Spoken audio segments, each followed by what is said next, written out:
لكن في سنة 1989 ومع سقوط جدار برلين بدأت الأنظمة الاشتراكية والشيوعية بالسقوط، من رومانيا إلى ألمانيا الشرقية إلى الاتحاد السوفيتي، واللي كانوا كيساعدوا الاقتصاد الكوري الشمالي. وبحلول عام 1991 بقات كوريا الشمالية وحيدة ضد المعسكر الغربي بقيادة الولايات المتحدة الأمريكية.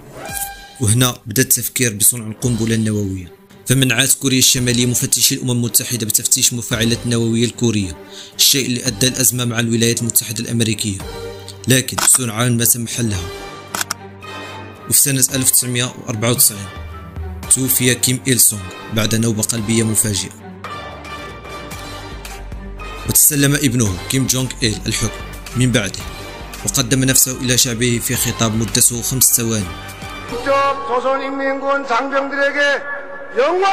وهو خطابه الوحيد الذي تم بثه.